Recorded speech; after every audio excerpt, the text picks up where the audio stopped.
Chairperson sir, मैं अपने party JMM की तरफ से प्रेसिडेंट स्पीच पे बोलने के लिए खड़ा हुआ हूं और पक्ष विपक्ष दोनों तरफ की भाषण मैं सुन रहा था और जहां तक मुझे समझ में आता है कि अगर आज किसान आंदोलनरत हैं,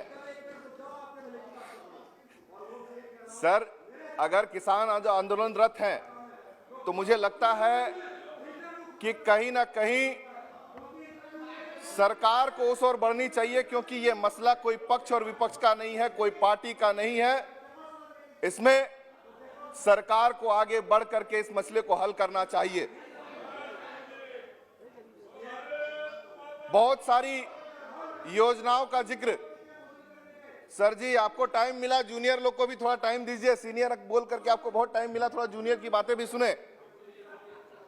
कि बहुत सारी योजनाओं का जिक्र किया गया प्रेसिडेंट स्पीच में। कोविड के दौरान पूरा देश एकजुट होकर के सरकार के साथ, पूरे विश्व के साथ इस लड़ाई को लड़ा है। इसमें सबकी पीठ थपथपाई जानी चाहिए। लेकिन इस कोविड के बाद या कोविड के दौरान कितने लोगों की जान गई है उनको भी याद करना होगा, कितने लोग नौकरी खोए हैं उनको भी याद करना होगा। आज हम लोग कितना मदद कर पा रहे हैं लोगों को फिर से जगह पे पहुंचाने के लिए, उसकी भी हमें थोड़ी उदाहरण देना चाहूंगा कि 14 वित्त का जो काम होने के बाद लोग बेरोजगार जो हुए हैं सरकार के द्वारा, क्योंकि फाइनेंसेस उसमें बंद कर दिए गए, आज स्टेट सरकार द्वारा हमारे यहाँ पे उन्हें नौकरी दी जा रही है। मुद्दा को बहुत भटकाऊंगा नहीं, एक सिंपल चीज मैं समझना चाहता हूं इस सरकार से कि आपका जाकर के क्वालिटी एजुकेशन के लिए, चाहे वो एसटी हो, एससी हो, बैकवर्ड हो, फॉरेस्ट ड्वेलर्स हो, स्कॉलरशिप स्कीम स्टार्ट की गई है कि अच्छी पढ़ाई होगी, आगे उसको अपने जीवन में नौकरी मिल पाएगा। लेकिन मैं ये सरकार के तरफ से ये जानना चाहता हूं कि अगर इस सरकार का देश चलाने का तरीका यही है या इकोनॉमी को बूस्ट करने का तरीका यही है कि वो अपनी संस्थान को बेच रही है, तो आखिर ये पढ़ाई करने के बाद अगर उन संस्थानों में, चाहे वो एसटी हो, एससी हो, ओबीसी हो या फॉरेस्ट ड्वेलर्स हो, उनको अगर नौकरी मिलेगा नहीं तो फायदा क्या उस पढ़ाई का? क्या यह सरकार बोल सकती है कि जितने पब्लिक संस्थानों को और जिस स्पीड से प्राइवेटाइजेशन किया जा रहा है, क्या उन संस्थानों में जो रिजर्वेशन है वो रहेगी? और नहीं रहेगी तो यह समझना होगा कि जो फैब्रिक है आपका कॉन्स्टिट्यूशन का, सीधे तरफ से नहीं पीछे तरफ से आप छेड़ रहे हैं। आपको रिजर्वेशन खत्म करना था, आप सीधे तौर पे खत्म नहीं कर सकते थे। आप अपने चाहे वो प्लेन हो, चाहे ट्रेन हो, चाहे आपका बीएसएनएल हो। आज हमारे यहां बीएसएनएल में, झारखंड में, क्योंकि सेंट्रल की तरफ से राशि नहीं दी जा रही है, इसलिए वो सुचारू रूप से चल नहीं रही है।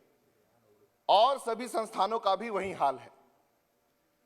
और सारे चीजों को बेचकर ही देश चलाएंगे अगर आप, तो जब सब कुछ बिक जाएगा उसके बाद आपको देश चलाने के लिए कहां से पैसा आएगा? सरकार की जो संस्थानें होती हैं वो रीढ़ होती हैं देश की। सरकार की संस्थानें रीढ़ होती हैं देश की, और वो सबको बेच करके आप कंपटीशन तैयार नहीं कर रहे हैं पब्लिक और प्राइवेट सेक्टर के बीच में। आप पूरा का पूरा देश जो है प्राइवेट हाथों में दे रहे हैं। और इस परिस्थिति में मैं उस तरफ भी बैठे हुए अपने भाई बंधु से ये बात पूछना चाहूंगा कि आप उस समय भी भक्ति और श्रद्धा के साथ यही बात कहेंगे जब आपके लोग कहेंगे कि भाई हमें नौकरी किसी भी संस्थान में नहीं मिल रही है। यह एक बहुत ज्वलनशील मुद्दा है जो मुझे लगता है कि सरकार इस ओर ध्यान भटका रही है, या फिर कहिए हिडन एजेंडा के तहत ऐसा काम कर रही है कि आने वाले कुछ साल में यहां पे बोलने वाले भी जो है ठीक तरह से बोल नहीं पाएंगे। और अगर इसी तरह बेचते बेचते, अगर आज इसी तरह बेचते बेचते आपके पास जब कुछ नहीं बचा रहेगा तो आप क्या बेचेंगे? मुझे लगता है अभी स्वच्छ भारत अभियान का जिक्र हुआ था, वो स्वच्छ भारत अभियान में जितने टॉयलेट बचे हुए हैं, बस उसी में आपका जो ईंट बचा हुआ उसको ही बेचना रह जाएगा। जो इकोनॉमी की स्थिति हो गई है, जीडीपी जिस हालत में चला गया है, आज उस ओर ध्यान होना चाहिए। प्रधान सेवक की बात हो रही है, माननीय प्रधानमंत्री जी की बात हो रही है। उनका एक वाक्य था कि हम तो, हमारा क्या है, हम तो झोला उठा के चल जाएंगे। लेकिन झोला उठा के आप चल जाइएगा, लेकिन जिस स्थिति में देश को आप खड़ा कर दिए हैं वो बर्बाद की कगार पे है, उसे कौन बचाएगा? और ये पक्ष और विपक्ष की लड़ाई नहीं है। पब्लिक सेक्टर आपका भी है और हमारा भी है, ये पूरे देश का है।